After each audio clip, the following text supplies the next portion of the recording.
Welcome to Cut and Right News Point. Huccha Venkat ಅನ್ನೋ ಅಮಾನುಷ್ಯ ವ್ಯಕ್ತಿ second time big boss ಕಾರ್ಯಕ್ರಮದಲ್ಲಿ ಕೈ ಮಾಡಿದ್ದಾನೆ. ಕಿಚ್ಚ ಇದರಿಂದ ಬೇಜಾರು ಮಾಡಿಕೊಂಡು ಹುಚ್ಚ ವೆಂಕಟ್ಗೆ ಶಿಕ್ಷೆ ಆಗುವ ತನಕ ನಿರೂಪಣೆ ಮಾಡೋಲ್ಲ ಅಂತ ರಚ್ಚೆ ಹಿಡಿದಿದ್ದಾರೆ ಅನ್ನೋದು ಮಾಧ್ಯಮಗಳಲ್ಲಿ ಹರಿದಾಡ್ತಾ ಇರೋ ನ್ಯೂಸ್.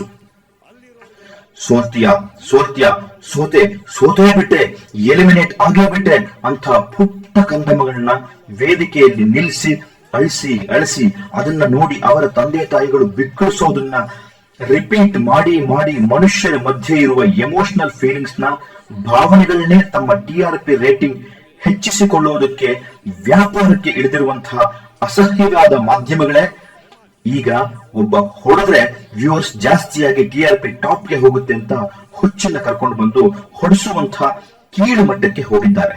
ಎಷ್ಟೇ ಆಗ್ಲಿ ಜೀವಂತವಾಗಿ ಕಣ್ಣೆದುರಿಗೆ ಸಾಯೋವಾಗ್ಲೇ ಸ್ಪಾಟ್ ಮಿಕ್ಸಿಂಗ್ ಮಾಡಿ ಟೆಲಿಕಾಸ್ಟ್ ಮಾಡಿದ ಜನ ಅಲ್ವೇ, ಹಾಳಾಗಿ ಹೋಗ್ಲಿ. ಸೌತ್ ಇಂಡಿಯನ್ ಸಿನಿಮಾ ಇಂಡಸ್ಟ್ರಿಯಲ್ಲಿ ಒಳ್ಳೆ ಹೆಸರು ಮಾಡಿರೋ ನಮ್ಮ ಕಿಚ್ಚ ಸುದೀಪ್ ಅವರಿಗೆ ಏನಾಗಿದೆ ಅಂತ ಅರ್ಥನೇ ಆಗ್ತಿಲ್ಲ.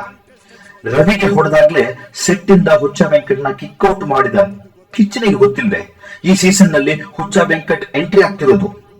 ಯಾಕೆ ಇವರೆಲ್ಲ ಜನಗಳನ್ನ ಮುಟ್ಟಾಳರು ಮೂರ್ಖರು ಅನ್ಕೊಂಡಿದ್ದಾರೆ? ನಾಳೆ ಖಂಡಿತ ಮತ್ತೆ ಈ ಶೋ ಕಂಟಿನ್ಯೂ ಮಾಡ್ತಾರೆ. ಅದಕ್ಕೆ ಬೇಕಾದಂತಹ ಪ್ರಹಸನವನ್ನ ಈಗಾಗಲೇ ಶುರು ಮಾಡಿರ್ತಾರೆ. ಬಟ್ ನಿಜವಾಗ್ಲೂ ಕಿಚ್ಚನಿಗೆ ಮಾನವೀಯತೆ, ಮನುಷ್ಯ ಸಂಬಂಧಗಳ ಬೆಲೆ ಗೊತ್ತಿದ್ರೆ ಖಂಡಿತ ಈ ಶೋ ನಡೆಸಲೇಬಾರದು.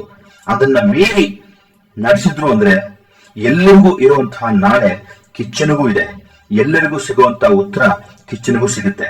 ನಮ್ಮ ಸುದ್ದಿ ವಿಮರ್ಶೆ ನಿಮಗಿಷ್ಟ ಆದ್ರೆ ಕೆಳಗಿರೋ ಸಬ್ಸ್ಕ್ರೈಬ್ ಬಟನ್ ಒತ್ತಿ ಸಬ್ಸ್ಕ್ರೈಬರ್ ಆಗಿ. ನಮಸ್ಕಾರ.